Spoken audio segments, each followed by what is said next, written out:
That Miles bloke. Miles, yeah. Yeah. He went off as well. He was doing water. Yeah, he liked to drink a lot. Yeah, I don't approve of them plastic bottles, though. Well, no, I don't approve either. No, you told me You should that. just drink water out of a tap. That's right. But funny enough, I've been in water all my life. I don't know much about it, to be honest. Oh, I don't know what it is, really. Let's ask him. Hello, Miles. Hello, how are you? I'm all right, yeah. You're all right, Miles. You all right? Yeah, I'm good, thanks. Yeah. Where have you been? I've been to Bristol Waters, met a woman called Noria, and she showed us how water in Bristol is recycled and put through the taps to supply to Bristol City. Okay, there's not much here because everything is underneath. But basically, I can, if you just film me and I'll talk about it. Oh, hold on. You're telling me that people are drinking recycled water? Yeah. Most of the water in the world is recycled and used again. Like this water in my hand is probably millions of years old, has been through millions or billions of people. No. Yeah. Billions? Billions. 95% of the water in the world is seawater, and then the other 5% is fresh water, which is from icebergs and underground. Did you see how they made it clean then? Yeah, they got these big machines that filter the water, get all the rubbish out of it.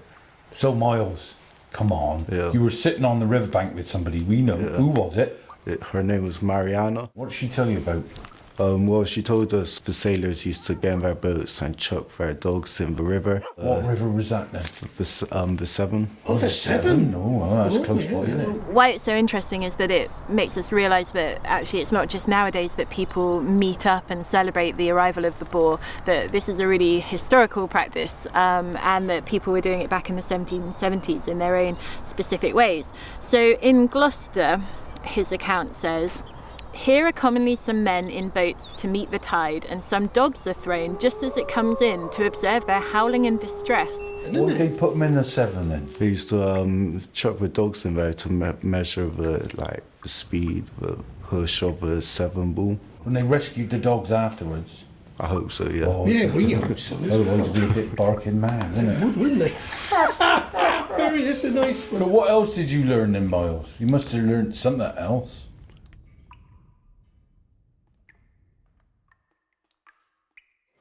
The water is this substance that we see as completely common and everyday. We almost ignore it, even though it covers 71% of our surface of the planet.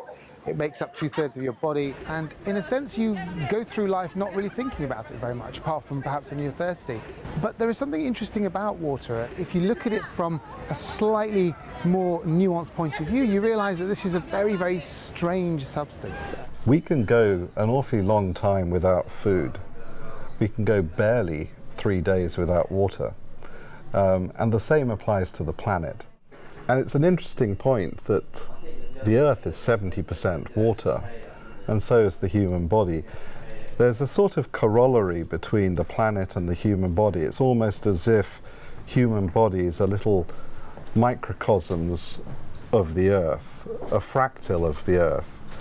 And the importance of water to the Earth is reflected in almost identical proportions as to the importance of water to the human body. We are a water-based life form. 70% of us water. Without water, we're lost.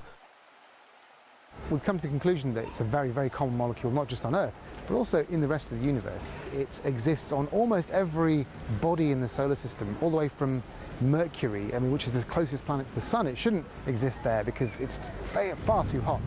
It exists on Earth, of course, it exists on Mars, it exists on the moons of Jupiter and Saturn, it exists all the way out to Pluto. 99.9% of the water on our planet is salt water. Just less than 1%, 0.01% is sweet water found in rivers and lakes. But that tiny fraction of water is responsible for over 50% of the marine and aquatic biodiversity on the planet. And we're also discovering that the oceans on Earth, for example, they weren't there when the Earth was made. It was basically dry on its surface. The oceans came from comets and asteroids that appeared on the Earth about 500 million years after it was formed. We are using water at a rate that is absolutely unprecedented. We have never used so much fresh water in our lives, and we squander it. There are many parts of the world now that struggle to get enough water, and it's not just places that you might think of like deserts in sub-Saharan Africa, for example. Very rich parts of the world like California, Brazil, they're running out of water.